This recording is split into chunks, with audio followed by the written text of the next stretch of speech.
ప్రజలు స్వయంగా ఎదురు తిరిగి నిలబడినప్పుడు మాత్రమే బంగ్లాదేశ్, నేపాల్, పాకిస్తాన్‌లో ప్రభుత్వాలు పడిపోయాయి. ఎందుకంటే అక్కడున్న నాయకులకు ప్రజల మద్దతు అంతగా లేదు. కానీ ఇరాన్‌లో ఇలాంటి తిరుగుబాట్లు విఫలమయ్యాయి. రష్యాలో కూడా విజయవంతం కాలేదు.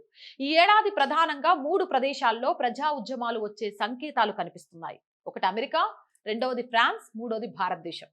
2014లో మోదీ ప్రభుత్వం వచ్చినప్పుడు బుల్లెట్ రైలు వేగంతో పనులు జరుగుతాయని అందరూ ఆశించారు.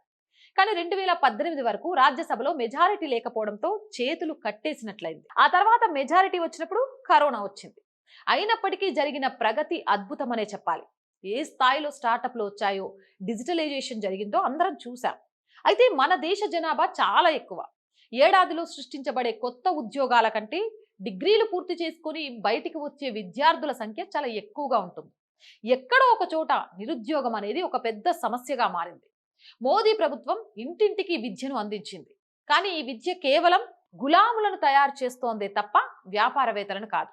బీహార్, బెంగాల్ వంటి భారీ జనాభా ఉన్న రాష్ట్రాల్లో మనం ఆ స్థాయిలో ఉపాధి కల్పించలేకపోయాం. దీనికి భిన్నంగా మహారాష్ట్ర, గుజరాత్, ఉత్తరప్రదేశ్, తమిళనాడు రాష్ట్రాల్లో పెద్ద ఎత్తున ఉద్యోగాలు వచ్చినప్పటికీ జనాభా పెరుగుదల వల్ల అవి సరిపోవడం లేదు.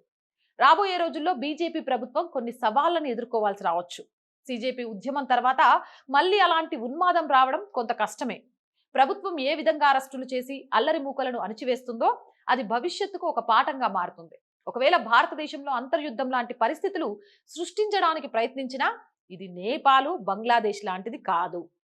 అక్కడ అధికారంలో ఉన్నవారు కేవలం పోలీసులు, సైన్యంపైనే ఆధారపడ్డారు. కానీ ఇక్కడ ఆర్ఎస్ఎస్ ఇది వరకు చైనా, పాకిస్తాన్ యుద్ధాల సమయంలో సేవలు అందించింది.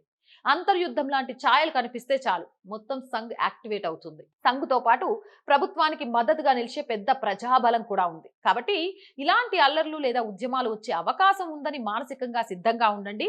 కానీ అంతర్యుద్ధం వచ్చే ప్రమాదం ఏ మాత్రం కూడా లేదు. ఇక్కడ మంచి విషయం ఏంటంటే ఇవి ఎంత మాత్రం విజయవంతం కావు.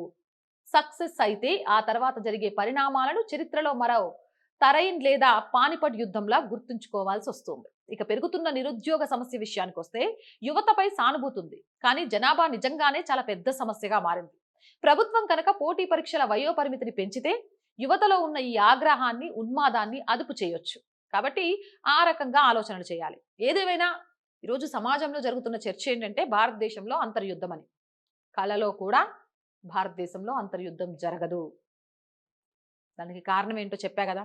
నేను చెప్పింది కరెక్టా కాదా?